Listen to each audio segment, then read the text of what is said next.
Vamos falar agora do segundo grande despertamento nos Estados Unidos. Terminamos de falar do século XVIII, vamos começar a falar do século XIX. Século XIX, quando pensar em século XIX, pense em missões. Nós vamos falar daqui a pouquinho. Mas antes, nós vamos falar do segundo, chamado segundo grande despertamento nos Estados Unidos. Primeiro grande despertamento nos Estados Unidos, lembre de George Whitefield e Jonathan Edwards. Certo? Antes, só mostrar para vocês aqui, que eu esqueci antes. Eu não li ainda, mas o Valdir já leu. Uma biografia, editora Vida, biografia de John Wesley. Por mais que ele tenha tido erros doutrinários, foi um grande homem de Deus, foi usado por Deus, grande evangelista, alcançou muitas almas para a glória do Senhor. Segundo grande despertamento. Esse aí ele é importante, não tanto pelo que ele trouxe. Eu não gosto muito do que ele trouxe. O próprio Lloyd Jones, por que o Lloyd Jones, que era do século XX, por que ele não dizia para ir para o século XIX? Porque não é o lugar certo para vocês. Você tem que dar um pulo aí. Vai para o século XVIII. O XIX, você tem as missões, isso é uma coisa importante, mas em termos de teologia e em termos de eclesiologia, realmente não é tão interessante. Mas é muito importante dar uma olhada, porque foi esse segundo grande despertamento que moldou o cristianismo americano e, por consequência, o cristianismo brasileiro, protestante. Certo? A gente fica falando dos Estados Unidos aí, não é porque a gente é colonial, mas é porque as igrejas protestantes, tirando a luterana, as igrejas protestantes no Brasil, todas elas vieram a partir de missionários americanos. Então a igreja americana é importante para nós, sim. Aqui o contexto do segundo grande despertamento é o contexto, primeiro, a coisa começa, o quadro em que o segundo grande despertamento ocorreu é o pós-guerra da Revolução da Independência dos Estados Unidos. Nessa época, depois da independência americana, quem é que sabe que ano que foi? 1776, né? É isso? 1776. Eles então ficaram independentes da Inglaterra e houve guerra, entre ingleses e os americanos, e depois da Revolução a situação das igrejas era a seguinte: cerca de 10 a 15% só da população era membro de igreja. Pouco, para um país como os Estados Unidos é muito pouco. Mas no final do século XVIII começaram a pipocar avivamentos em várias regiões, despertamentos. Aí o contexto também é do desbravamento do oeste, aquela coisa que a gente vê nos filmes, a expansão da fronteira, porque os Estados Unidos começam ali na Nova Inglaterra, Nordeste, ali mostrei para vocês no domingo passado, na costa do Oceano Atlântico. Agora tem que entrar. E essa entrada vai sendo feita e com o avanço na fronteira, vão também junto pregadores. A igreja vai acompanhando. E nesse avanço na fronteira vão principalmente presbiterianos e metodistas. Só que os metodistas acabaram levando muito mais vantagem, ganharam muito mais terreno, porque eles não se preocupavam tanto como os presbiterianos com a formação dos seus pregadores, dos seus pastores. Os pregadores metodistas tinham menos formação. E os presbiterianos tinham uma preocupação muito grande em o indivíduo ser bem formado na palavra de Deus antes de ir. Metodista ia qualquer um que quisesse pregar, que tivesse zelo. E com isso os metodistas ganharam muito terreno e ficaram muito fortes. A denominação ficou muito forte nos Estados Unidos. Vocês sabem que as igrejas pentecostais elas têm a sua origem nos metodistas.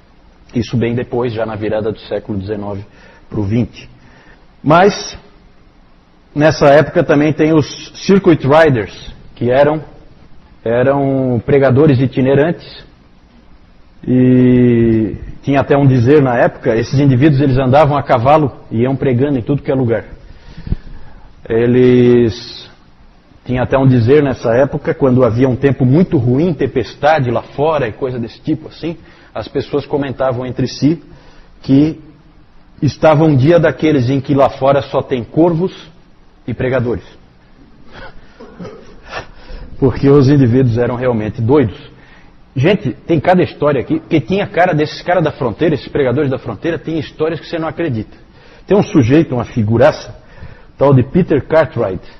Esse sujeito, ele era um pregador vibrante, ele andava pelo Kentucky, Tennessee e Illinois. E era comum ele ir nas cidades, você imagina aquelas cidades ali da expansão da fronteira, aquelas cidades do oeste ali, e aí o povo da cidade vinha, e sempre tem aquele indivíduo que fica incomodando, né? Sempre tem um mala que fica ali na plateia perturbando, né? E aí o Cartwright, então, ele pregava, e aí, quando tinha um desses sujeitos atrapalhando as reuniões, ele fazia o seguinte: tirava o paletó, descia do púlpito, ia lá, esmurrava o cara, depois ele voltava, colocava o paletó de novo e continuava o sermão. Esse aí é uma figuraça. Se a moda pega, né?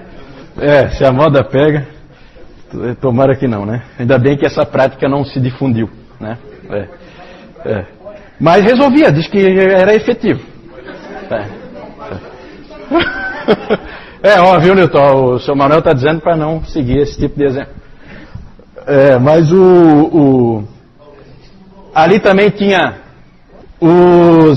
também nesse contexto ali da fronteira também tinha os batistas. Os batistas não tinham muita formação, geralmente eram agricultores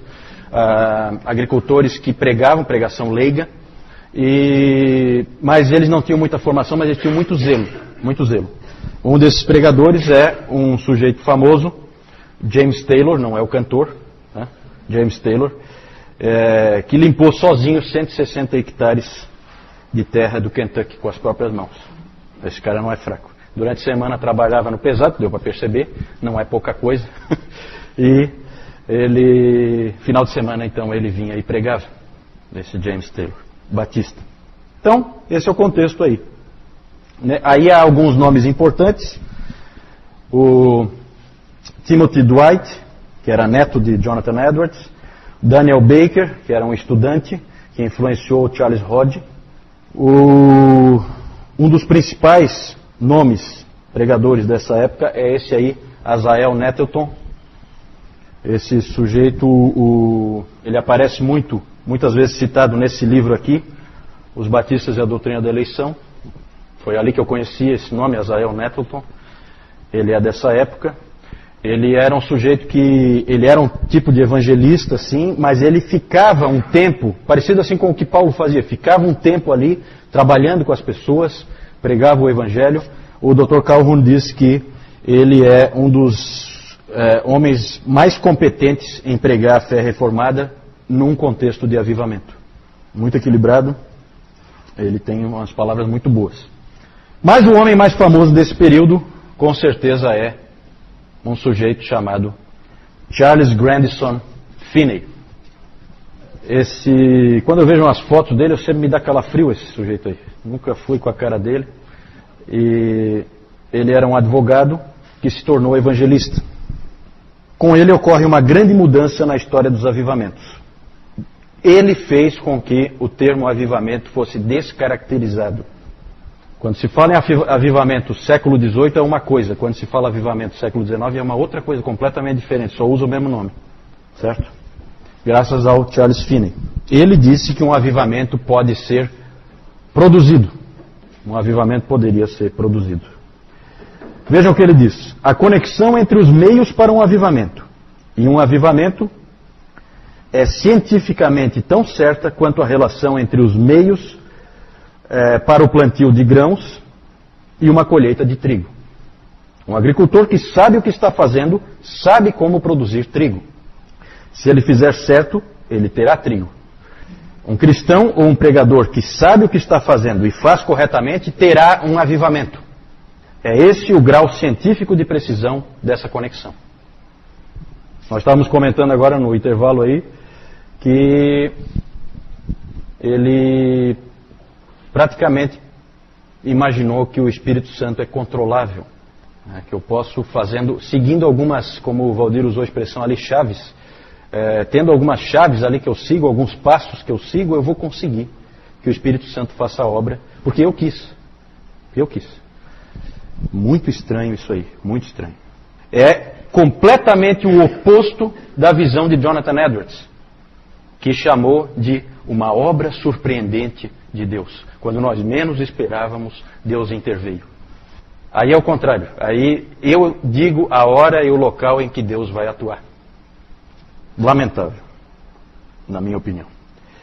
A doutrina calvinista foi abandonada nessa época e no seu lugar entrou o arminianismo. Eu acho que Charles Finney é um pouquinho mais do que arminiano, na minha opinião. John Wesley é arminiano. Eu respeito o arminianismo de John Wesley. O de Charles Finney eu não respeito. Eu respeito o arminianismo de A.W. Tozer. Eu gosto demais de A.W. Tozer. Uma vez o Andrew King, eu estava conversando com ele e ele disse: o A.W. Tozer é um arminiano com um Deus grande.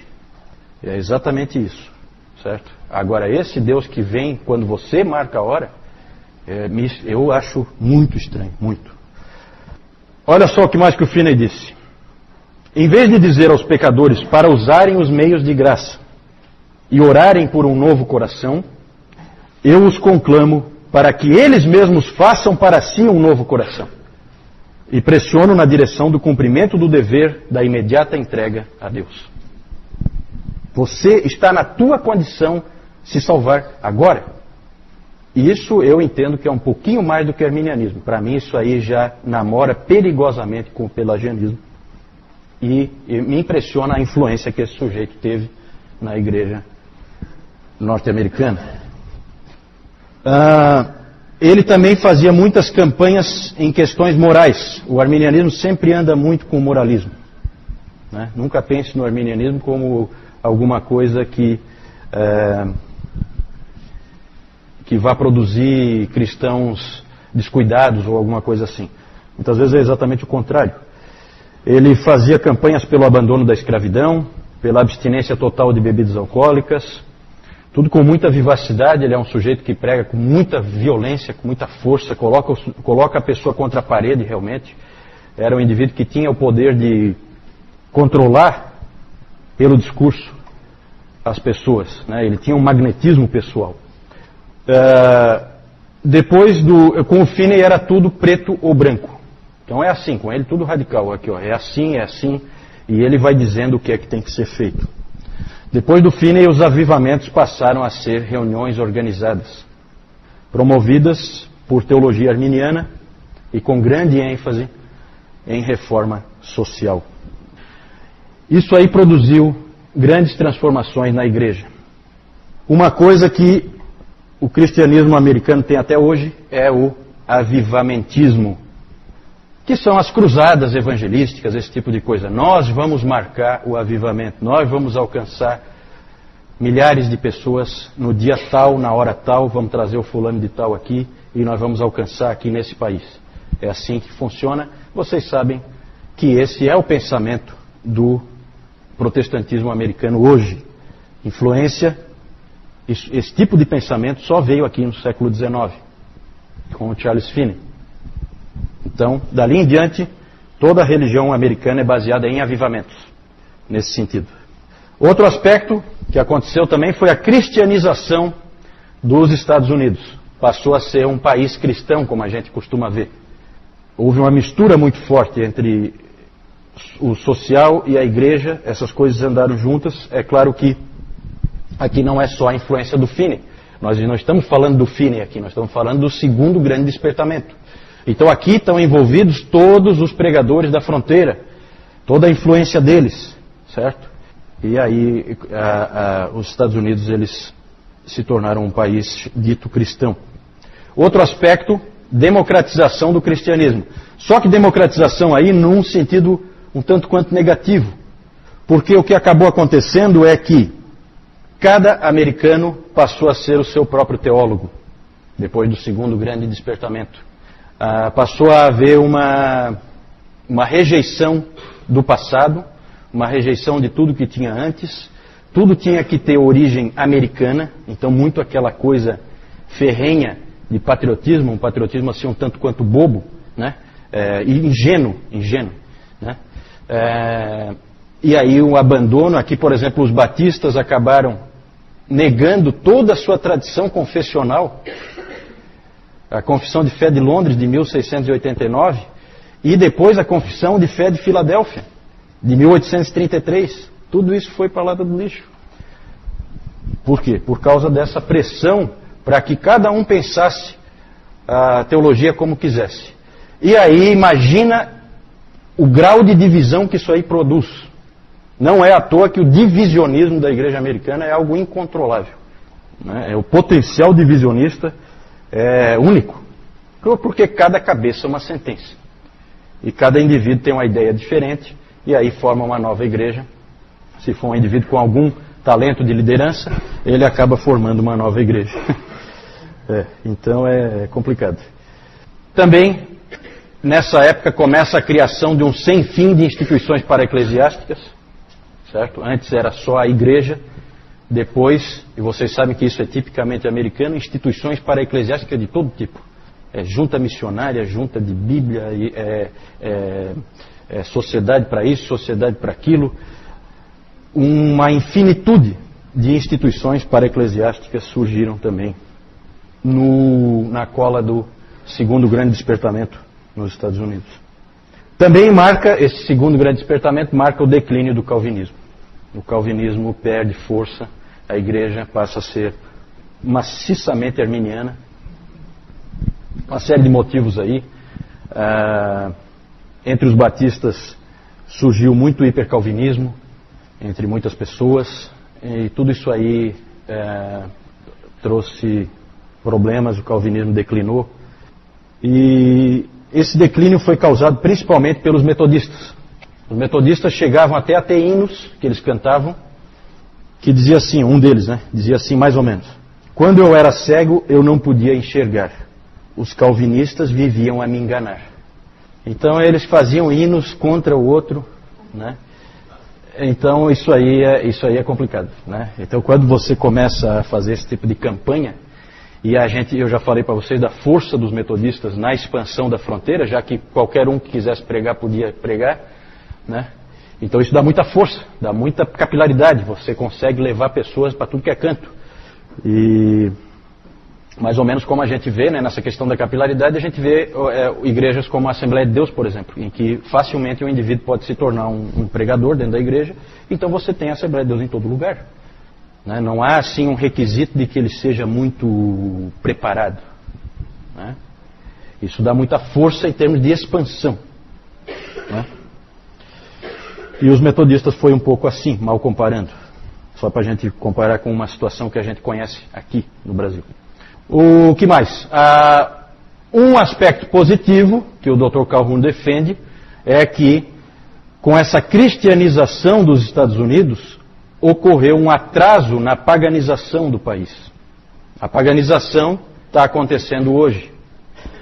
Cada vez mais os Estados Unidos estão deixando de ser um país cristão e estão se tornando um país pagão e dos piores, né, em termos de paganismo. Com a força que ele tem, cultural, econômica e social, não é difícil que ele se torne uma grande força, seja lá para o que for. Que mais? Também apareceram novas denominações dentro dessas filosofias aí de renúncia ao passado, renúncia à história. Então vai criando assim uma coisa ingênua de ignorar o que passou. Tudo começou com a gente. Uma coisa um pouco, realmente uma ingenuidade, né, que às vezes a gente até percebe um pouco na igreja norte-americana, uma ingenuidade em relação à obra de Deus do passado. E isso aí vem tudo nesse bojo aí. Surgem novas denominações também dentro desse pensamento, como os discípulos de Cristo, as igrejas de Cristo, tudo na fronteira. Tudo na fronteira. Renunciando a qualquer tipo de tradição, renunciando a qualquer passado da igreja, renunciando a tudo isso. Mormons e adventistas aí já não são classificados como igrejas cristãs, né? Eles são igrejas que vêm de revelação, certo? Essas igrejas são igrejas que vêm de revelação sobrenatural. Elas os fundamentos delas não são na palavra de Deus. Os fundamentos vêm de revelação de alguém, algum profeta, certo? No caso dos Mormons, o Joseph Smith, que recebeu aquele óculos lá do arcanjo não sei qual, para ele conseguir... Nunca entendi aquela história, é uma história meio doida. E no caso dos adventistas, a Ellen White, né? É a grande... Então essas igrejas são diferentes, né? A gente não pega aqui junto, porque daí, quando cai naquela situação assim, né? Se Deus falou, o que eu vou dizer? Né? Aquilo que o Moisés sempre disse, se Deus falou, acabou a conversa. Nos Estados Unidos, o caso dos adventistas, século XIX. O Joseph Smith, acho que é antes, né, Newton? Eu não sei, eu acho que é século XVIII ainda, né? A virada, eu acho. Aí teria que investigar, eu não... Testemunhas de Jeová, não sei. Não sei. Testemunhas de Jeová, não sei. Eu não sei nem qual é o marco deles, assim, para o início, né? No caso dos Mormons é bem claro, é o Joseph Smith, aquela revelação que ele recebeu e tal. E no caso dos adventistas também, a Ellen White. Então esses aí dá pra gente, é só descobrir lá quando é que a Ellen White nasceu e tal, e quando que ela morreu, você pega mais ou menos a época, né? Agora os testemunhos de Jeová não sei, teria que investigar, não chequei isso aí. Vamos falar de uma coisa melhor, isso aí eu não gostei muito não. Esse Finney aí, ele, olha só a cara dele. Tem uma foto dele mesmo, eu não gosto dele, ele me causa arrepio, tem. Não, tudo bem, mas ele me causa arrepio. Tem uma foto dele mesmo que, se tiver à noite assim na parede, eu tenho dificuldade de dormir.